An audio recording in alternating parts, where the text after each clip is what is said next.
Chamo-me Hugo, sou aluno do professor Alex Osterno, na disciplina Fórum de Desenvolvimento. Sobre o tema alienação parental, é importante frisar o conceito de família.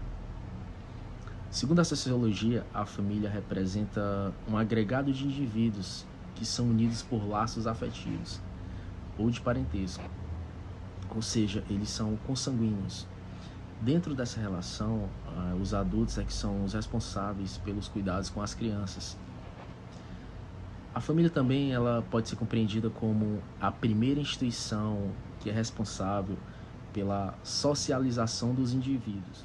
No decorrer do tempo, o termo família foi assumindo novas roupagens e significados. Esse termo ele tem origem através do latim famulus, que significa um grupo de servos domésticos. No Império Romano, o conceito de família passou a designar a união entre duas pessoas e seus descendentes. Nesse diapasão tem isso também a ideia de um matrimônio. Isso ia assegurar a transmissão de bens e status social de uma forma hereditária, ou seja, de pai para filho. Durante a Idade Média houve o estabelecimento da união matrimonial com o sacramento da igreja, e esse acontecimento é o marco da relação entre igreja e Estado. Foi a partir daí que surgiu a ideia do casamento como uma instituição sagrada, que é indissolúvel e destinada à reprodução.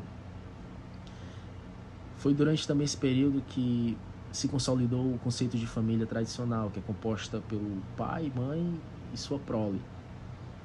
Pós a Evolução Industrial e a consolidação da Idade Contemporânea, houve o aumento da complexidade das relações e das várias possibilidades de formações dos diversos tipos de família. Essa mudança fez com que houvesse a evolução do próprio conceito de família em si. Em resumo, as questões relativas ao matrimônio e reprodução, elas perderam força, e o fator determinante da formação da unidade familiar se torna o afeto. É importante salientar que há muitos anos o significado de família ele vem sendo alterado, de forma que a família tradicional, ou família nuclear, que é composta pelo pai, provedor, mãe, cuidadora dos filhos, ele foi sendo substituído por novos tipos de família.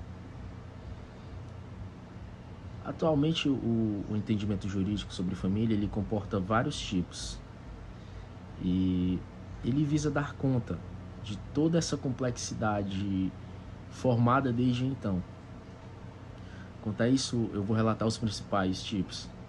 O primeiro deles é a família nuclear ou extensa, onde a família nuclear ela é compreendida de forma estreita como sendo formada pelos pais e seus filhos.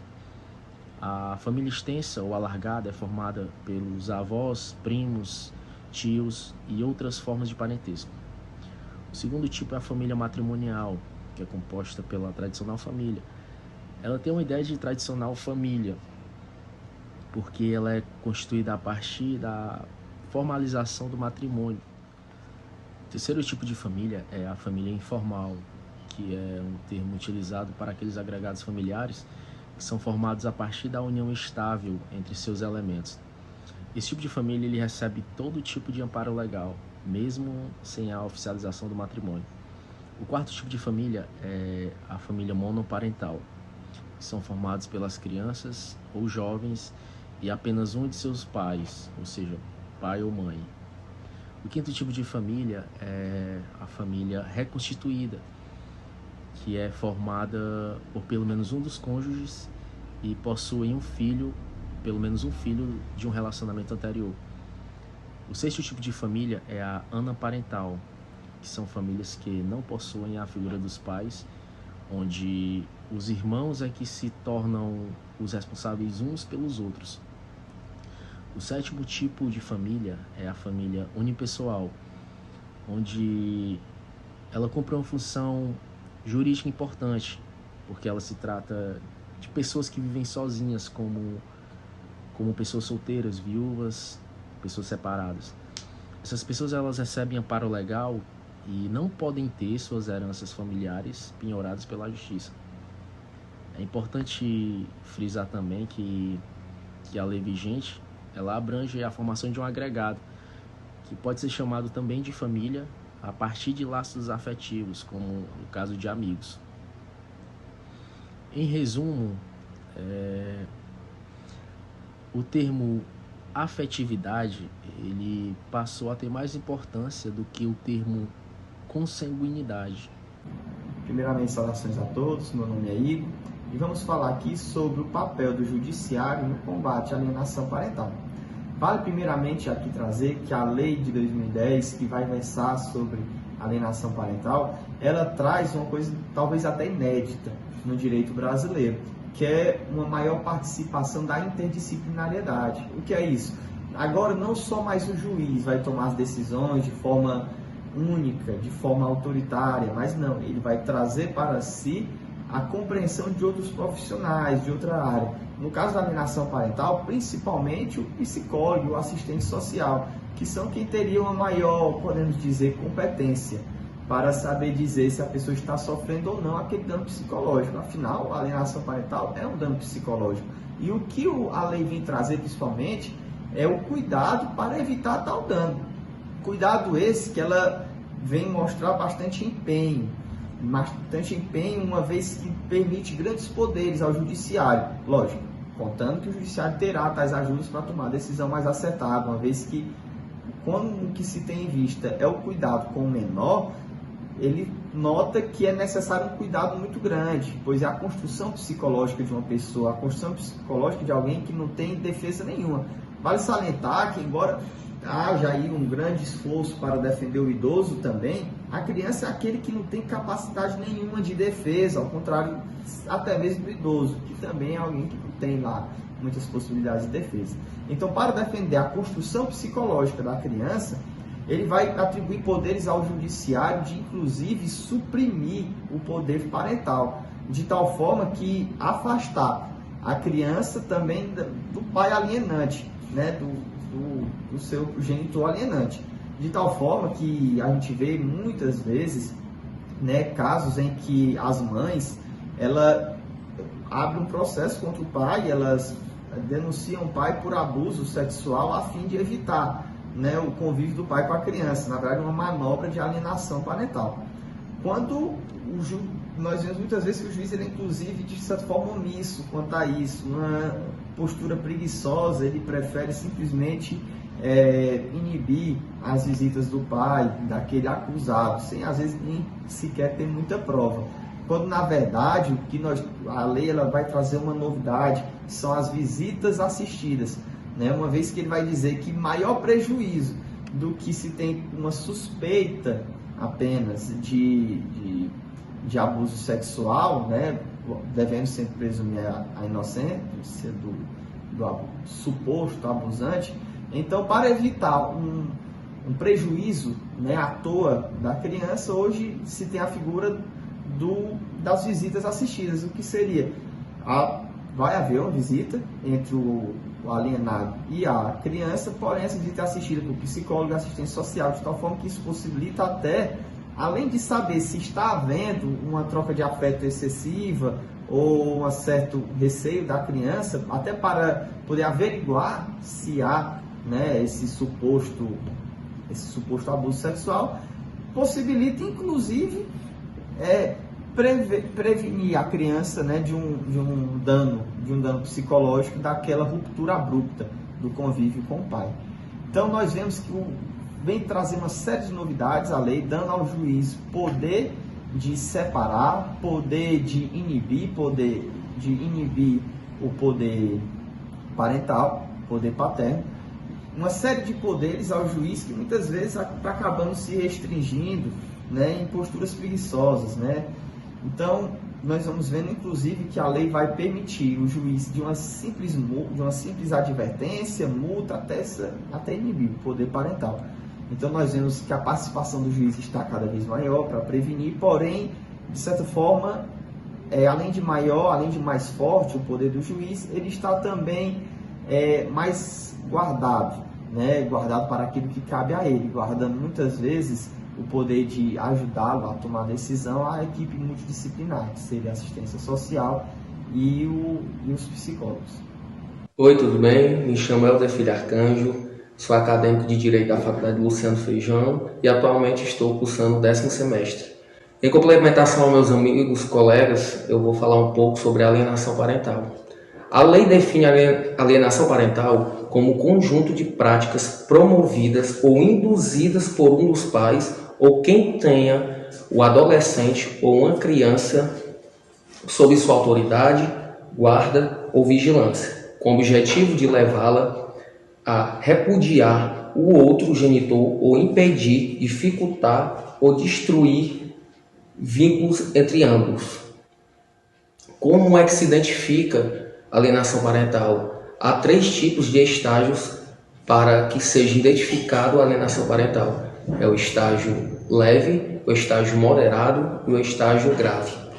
No estágio leve, a criança está submetida aos primeiros momentos da alienação parental, que acontece de maneira sutil e muitas vezes imperceptível. Aqui, discursos de ódio contra o genitor são comuns, assim como a diminuição das visitas e o afastamento do pequeno em relação a outros familiares. No caso do estágio moderado, encontramos comportamentos que representam um quadro claro de alienação parental.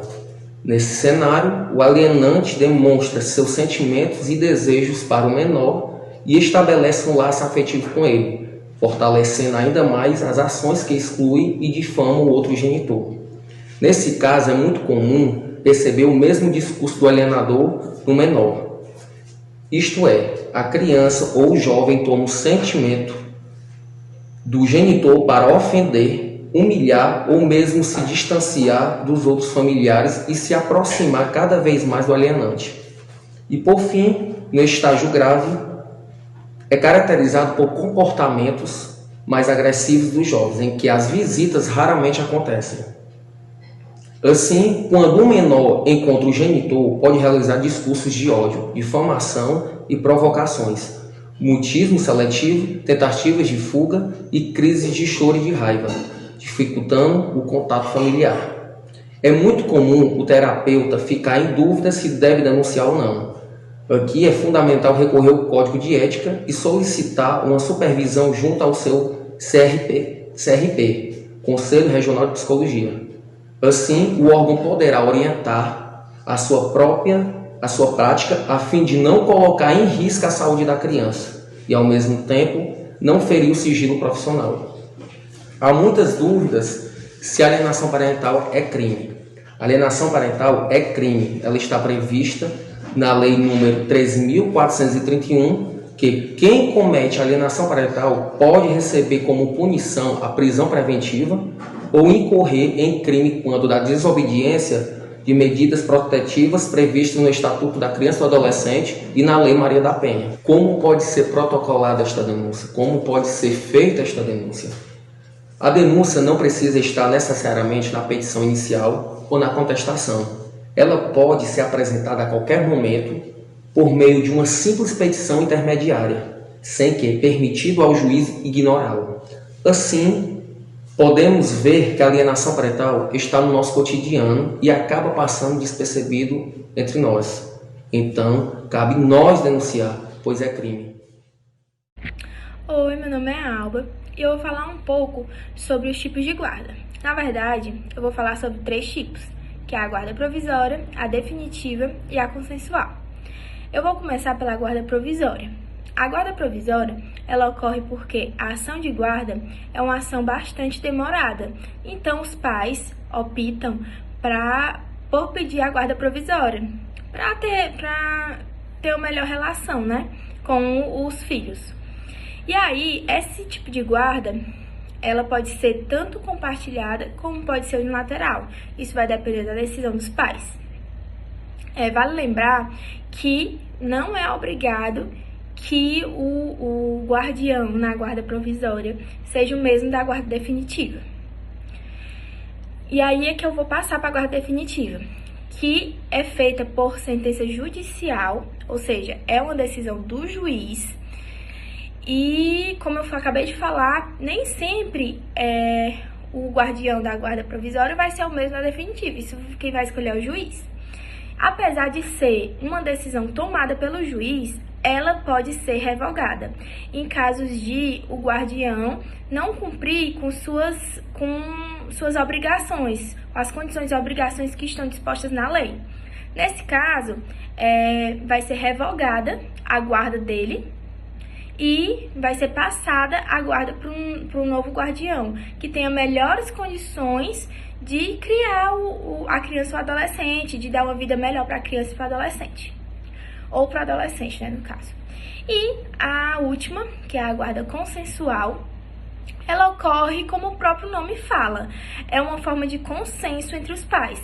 Eles se separam e aí eles decidem o que é melhor para a criança, porque é como se nada com os pais para decidirem o que é melhor para os filhos. Então eles decidem se quer compartilhada, se quer unilateral. Essa consensual ela também pode ser tomada por terceiros, caso escolha, né? Ou pelo juiz, mas geralmente é pelos próprios pais. E é isso. Oi, meu nome é Alicia e eu vou falar sobre 3 tipos de guardas: a guarda unilateral, a guarda fática e a guarda litigiosa. Primeiramente, o que é a guarda unilateral? A guarda unilateral é o tipo de guarda que é concedida a apenas um dos genitores ou alguém que possa substituí-lo. Quando a guarda unilateral é concedida a apenas um dos genitores, o outro ele só tem apenas o direito de visita, mas mesmo assim ele não se isenta de exercer o poder familiar. Ele apenas não mora com o menor. Ele não reside com o menor. A guarda fática, ela trata da espécie exercida por um indivíduo que reside com o menor antes da situação ser regulamentada pelo judiciário e pode ser exercida por um terceiro, caso haja falecimento dos pais, separação ou até por liberação deles, passou a residir com o menor. Finalizando com a guarda litigiosa, nesse tipo de guarda, os pais, mesmo eles sendo divorciados, mesmo morando em tetos diferentes, eles são responsáveis, os pais são responsáveis pelas condições do filho, dos filhos, enfim. E o tempo de convívio deve ser dividido igualmente ou de acordo com a necessidade do filho. Oi, gente, boa tarde. Meu nome é José de Leão Soares, estou cursando o 10º semestre de Direito na Faculdade Luciano Feijão e a gente veio aqui dar a minha contribuição sobre a adoção. A adoção no direito brasileiro, a gente está participando do fórum, eu vim aqui fazer a minha contribuição sobre a alienação parental. Então eu vou falar um pouco da adoção, tá? Os requisitos, tá? E o que seria a adoção, qual qual o objetivo hoje, as formas de adoção. Gente, a adoção, podemos dizer que é um ato pela qual cria-se um vínculo de filiação. É um ato antigamente inexistente. Tá? A adoção é uma alternativa de proteção à criança e aos adolescentes. Gente, a adoção é feita por meio judicial? Sim. A adoção depende de uma decisão prolatada por um juiz para produzir todos os seus efeitos. Antigamente, não existia a possibilidade de adotar era adotado por via escritura pública. Isso não pode mais, tá? Gente, e o consentimento dos pais? Os pais precisam consentir? Todos os dois? Sim. Tá, gente? É necessário que os pais biológicos concordem com a adoção, tendo em vista que haverá uma ruptura definitiva do vínculo genético.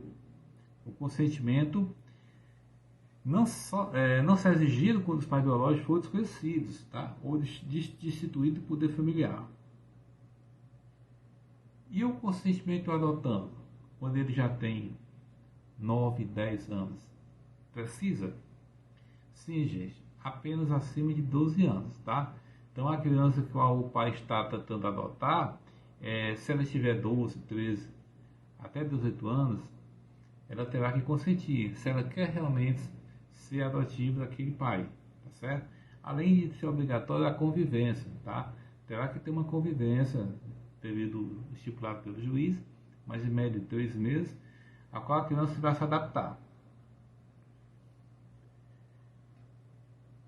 Gente, o pai adotivo, ele terá que ter que idade acima, né, de diferença do adotante, do adotado, né?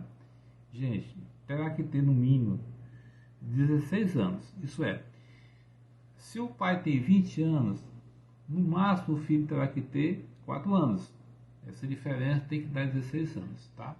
Então, o pai, por exemplo, de 20 anos não poderá adotar uma criança de 10 anos.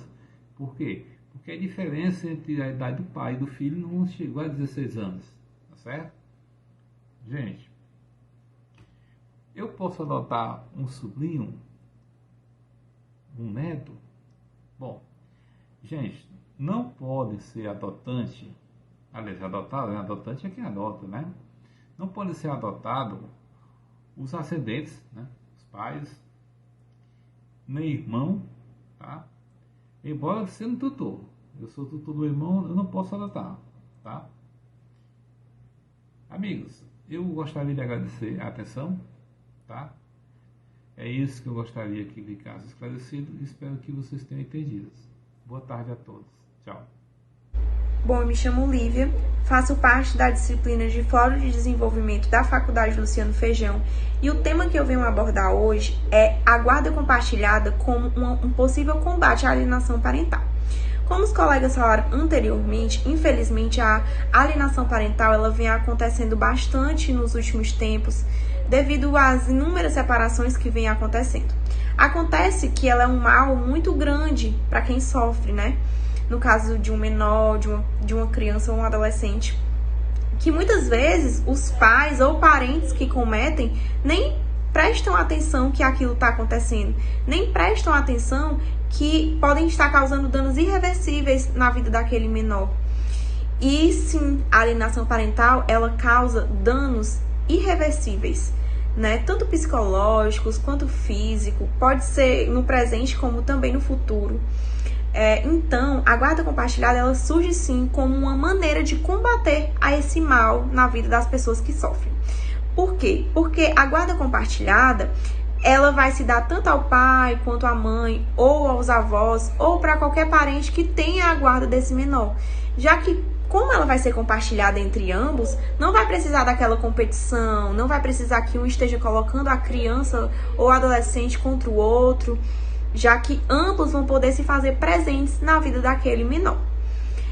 Então, durante todo o trabalho, foi abordado acerca de diversos conceitos, foi explicado um pouco mais sobre a alienação parental, também sobre a guarda compartilhada. E, por fim, eu vim trazer aqui que é possível, sim, combater a alienação parental sem precisar causar danos na vida de ninguém, né? Basta uma conversa, os dois entrarem em um acordo, onde também os dois possam ter a guarda daquele menor, e assim fazer com que ocorra tudo bem, apesar da separação. O que importa sempre vai ser o princípio do melhor interesse da criança e do adolescente, onde sempre deverá prevalecer aquilo que for melhor para o menor envolvido.